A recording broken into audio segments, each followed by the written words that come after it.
Richard Prosser. Thank you, Mr Speaker. Mr Speaker, they say bad news comes in threes, and for New Zealand's farmers, actually for our agricultural sector as a whole, under this government there are no end, it seems, of threes to work through. What farmers can't do anything about are the things that affect all of us. They can't do anything about international commodity prices, they can't do anything about the exchange rate, or the cost of imported feed and the cost of imported machinery, and they can't do anything about the weather, which is the single most important variable affecting farming. So they can't do anything about the weather, Mr Speaker, but apparently they can do something about the climate. Or so Minister Nick Smith seems to think. Nick Smith wants to bring agriculture in from the rain and bring it under the umbrella of the emissions trading scheme. Well, that's clever, isn't it, Dr Smith? On the back of a drought, on the doorstep of what is apparently going to be the worst El Nino since El Nino records began, and after an absolute shocker of a year for dairy prices, and Mr Speaker, only just last night, while we were sleeping, while all of New Zealand, apart from the farmers who can't sleep with worry, were sleeping, the global dairy trade auction was taking place and dairy prices were taking another tumble. And on the back of all that, Minister Nick Smith wants to hit our farmers with yet another whammy. He wants to bring agriculture into the ETS, and the beleaguered farming sector gets hit with yet another stack of costs. Well done, Dr Smith.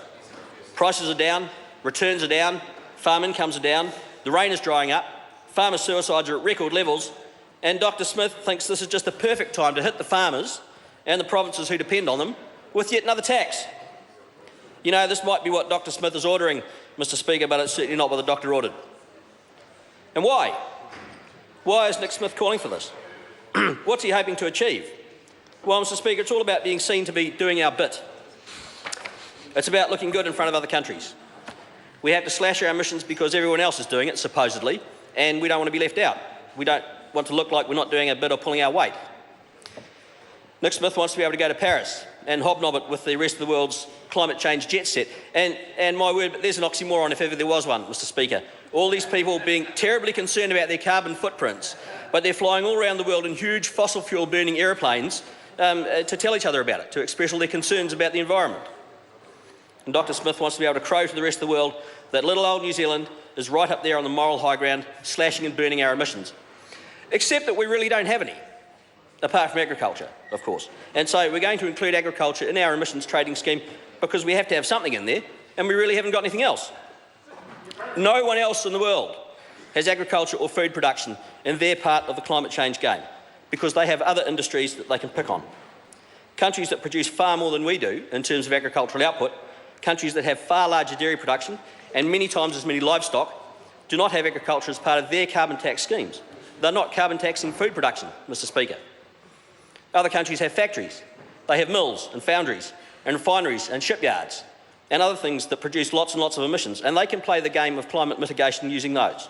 But we don't.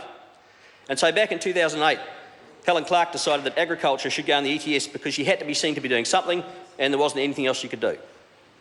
And then the next government, the incoming National government, decided to put it on hold because back then National was still paying lip service to the idea that it was the party of the farmers, that it was the party of the provinces, that it was the party that reflected and upheld the values of the heartland. Well, not anymore, Mr Speaker. Today National is the Queen Street Party. It's the party of bankers and financiers and overseas ownership. And they're perfectly happy to chuck the farming sector and provincial New Zealand under the bus for the sake of looking good in the eyes of the international climate change jet set. It's a status symbol, Mr Speaker. Putting agriculture into the ETS is nothing more than tokenism, and it's nothing more than a status symbol for Nick Smith, just as it was for Helen Clark. And what's a status symbol, Mr Speaker? A status symbol is something that you don't need and don't want, bought with money you haven't got in order to impress people you don't like. And Nick Smith wants this status symbol and he wants New Zealand's farmers to pay for it. $863 million, Mr Speaker, that's 50 times more than what this government spends on research into reducing emissions. And no one else is doing it. Other countries don't have agriculture in their emissions and they're waiting, like everybody else is, like New Zealand should be, for somebody else to be the first cab off the rank. The big producers, the United States, China, they've all set targets, but they're not doing anything about it just yet, Mr Speaker. And Nick Smith wants us to be first. He wants the farmers to pay for it. Well, we say enough, Mr Speaker.